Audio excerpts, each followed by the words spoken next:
Tenho endometriose e vou parar de tentar engravidar. Sim, essa é a pauta desse vídeo. Gente, eu me chamo Andresa Santos. Como todo mundo sabe, a maioria das pessoas que me conhecem sabe que eu tenho endometriose profunda, passei por uma cirurgia. E hoje estou aqui para relatar, depois de vai fazer 2 anos de cirurgia, como eu estou, como é que está o andamento, o que eu estou sentindo e algumas mudanças que tiveram. Se você não me conhece, pode entrar no meu canal que você vai conhecer toda a minha história, tudo que eu passei, tudo que eu estou passando. Eu não ia gravar esse vídeo, mas resolvi gravar como forma de informação e um pouco de desabafo, vamos falar assim, né?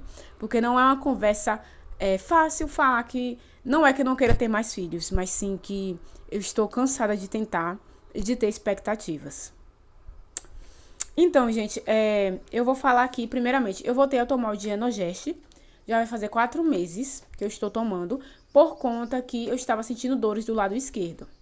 Sim, fiz uma consulta com uma ginecologista normal aqui da minha cidade e ela recomendou eu fazer um mapeamento completo, que nem eu fiz da primeira vez, e principalmente do intestino. Porque pra ver se eu tô com algum foco no intestino, porque pelo lado pode ser que eu esteja com algum foco no intestino. Então a gente resolveu voltar a tomar o Dienogest. Voltei a tomar o Dienogest 2 meses, aí eu tomei um genérico que não tava dando certo. Eu creio que eu tive escape 2 vezes e durante 5 a 6 dias. Uma coloração bem estranha, marrom, tipo meio babada, sabe? Se eu conseguir algumas imagens eu tento colocar aí. E também eu tava sentindo muitas dores no reto, nas costas, e o meu corpo tava muito inflamado. Geralmente eu sempre tava com a barriga muito inchada. Então ela recomendou eu tomar o Dienogest. Só que como eu tomei o genérico, tava tendo esses escapes. Então eu tomei outro, que eu vou deixar a foto aí, tá? E ele é um pouco mais caro que o Dienogest. Mas ele tá regulando super a minha menstruação. Mas eu ainda tô tendo escape. Todo final do mês eu tenho um escapezinho, um sangramento amarronzado. Mas é isso, né? Eu tô com um papelzinho aqui porque eu anotei algumas coisas, tá? Eu vou fazer o exame, ainda não fiz, tá bom? Porque esse mapeamento, ele é R$700. R$700. Fora que eu tenho que alugar um carro, porque é em outra cidade, que custa mais ou menos 250. Como geralmente esse exame é demorado, que eu já sei que é demorado porque eu fiz pra cirurgia, você tem que levar dinheiro pra comer, porque eu saio daqui em jejum, tá? Com a barriga seca e tudo mais, porque tem que estar em jejum pra fazer esse exame. Em jejum por completo não, mas sabe, você não come aquela comida que te sustenta. Então, financeiramente eu ainda não pude, porque eu tive outros gastos que tive que gastar. Então, eu não pude fazer esse exame ainda. Ele é 700, mas o carro dá 700, 800, 900, dá quase uns R$1.000, gente. Contando com o dinheiro que você tem que levar pra comer, tá? Então, no momento eu não tive a oportunidade ainda de fazer, mas eu ainda tô sentindo dores. Eu estou tomando Buscopan composto para passar as dores, que ela diz que quando tiver bem forte, eu posso tomar. As dores são intensas, tá, gente? Como antes de eu fazer a cirurgia. Eu sinto a dor do lado esquerdo, a perna fica morta, a dor são fisgadas bem fortes, sinto dores ao evacuar, tá bom? Fora o emocional que já tá pra lá de Bagdá. Eu fui para o hospital uma vez com essa dor, tá bom? Fui parar no hospital. Tive que ir pro hospital tomar medicamento porque eu não estava aguentando e o Buscopan não funcionou. E essa é a minha realidade. Minha sorte é que eu trabalho num emprego bom, porque senão eu era fodida. Desculpem a palavra. Aí eu também sinto bastante dores nas pernas. Eu ainda não sei se são por conta da doença ou se é por conta que eu tenho que eu tô com veias nas pernas, né? Tô chegando nos 30, né, gente? Fazer o quê? Vamos falar sobre a gravidez, vem aí. Gente, já vai fazer 2 anos de cirurgia. Eu passei mais de 1 ano, eu creio, tentando. Desde quando eu terminei Desde quando eu parei quando eu fiz a cirurgia, que ele pediu pra me tentar, eu tentei. Durante os começos dos meses que eu já falei, a menstruação veio normal, não senti dor. Parecia que nem menstruada eu tava. Mas, infelizmente, eu não consegui engravidar. Isso veio me afetando, até que eu tive que parar no psicólogo, tá? Porque eu não tava dormindo, pensando e tudo mais. E em tudo isso, tentando me manter normal e trabalhar e tudo mais com isso na cabeça. E tem uma coisa que o psicólogo me falou, que eu até falei no outro vídeo, que mudou O microfone descarregou, então o áudio vai ficar diferente agora, tá, gente? Teve uma coisa que o psicólogo me disse em relação a adotar, né?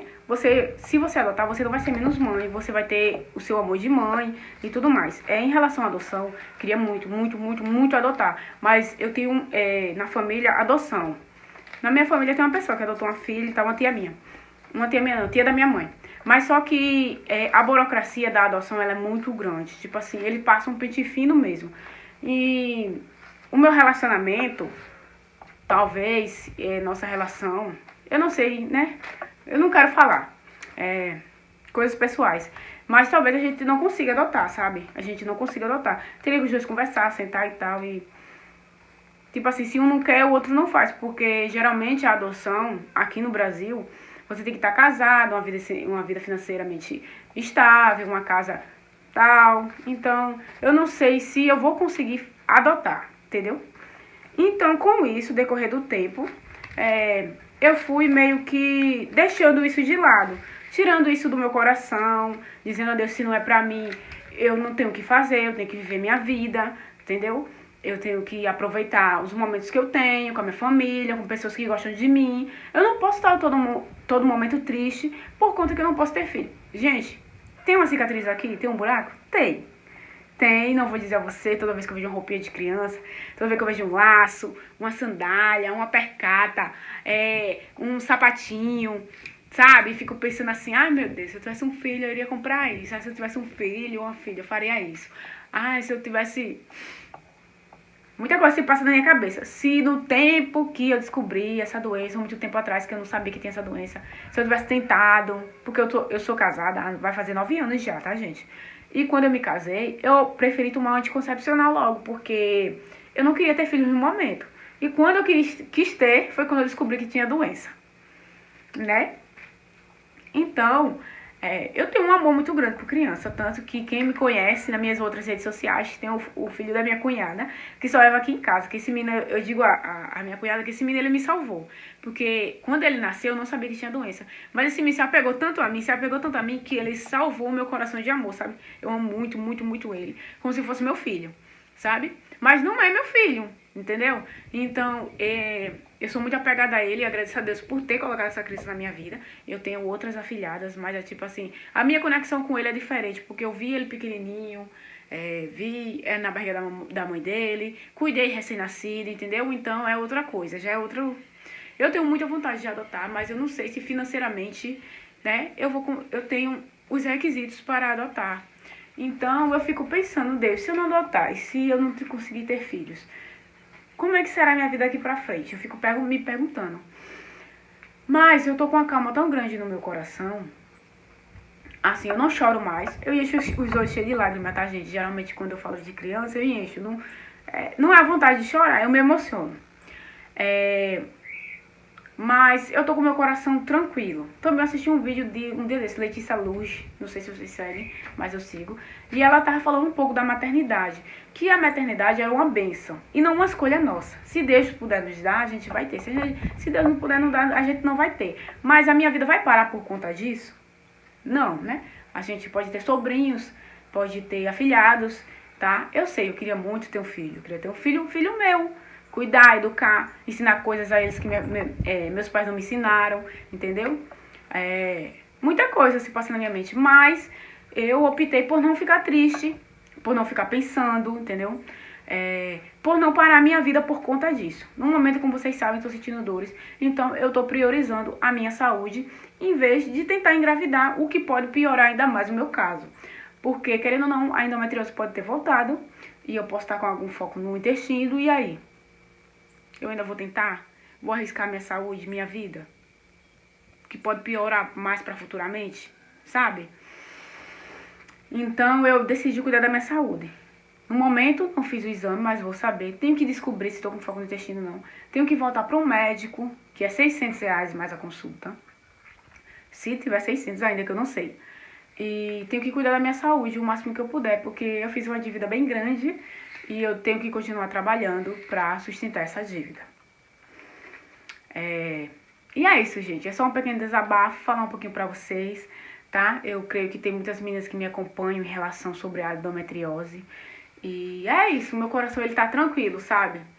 Ele tá tranquilo. Não vou dizer pra vocês que eu não choro quando eu vejo vídeo, que eu não choro quando eu vejo uma criança, que eu não choro quando eu vejo, vamos supor, uma adolescente que é mais nova do que eu, conseguindo engravidar, mas não é aquela coisa que, tipo assim, eu tava quase entrando em depressão. Não queria ver ninguém, não queria sair pra canto nenhum, sabe? Eu trabalhava mais porque tinha que trabalhar, mas a minha vontade era ficar trancada dentro de casa. Então eu tô melhor em relação a essa parte do psicólogo. Querer, eu quero muito. Deus puder me proporcionar um milagre da cura, sim. Mas no momento eu não consigo. Tenho que cuidar da minha saúde. Não posso tentar. E ele falou a última vez que meu caso era muito difícil sim de engravidar, porque eu também tenho adenomiose, que a adenomiose não pode ser retirada, só pode ser retirada se retirar o útero, sabe? Então, ou eu teria chances se eu fizesse uma FIV, que é uma fertilização in vitro. Sabe quanto é uma FIV? Uma FIV? É mais de 30 mil reais. Pago. Você tem, parece que 3 ou 4 tentativas. Se meus óvulos ainda estiverem bons, porque eu tive endometriose nos ovários, tá bom? O meu marido também tem que estar com a saúde boa. Então, se não for por Deus, né? Um natural e eu não tenho condições, se eu tivesse condições eu fazia, gente. Não vou mentir pra vocês que eu fazia. Fazia sim, se eu tivesse condições eu fazia. Mas como eu não tenho condições e se não for por Deus, por ordem natural, o que é que eu posso fazer? Eu vivo triste o resto da minha vida ou eu continuo minha vida. É isso, gente. É só um pequeno desabafo, queria informar vocês. Provavelmente eu vou trazer aqui o relato de como foi o exame, o que deu, o que serão os próximos passos, tá bom? E é assim, convivendo com a endometriose. Tchau, fiquem com Deus.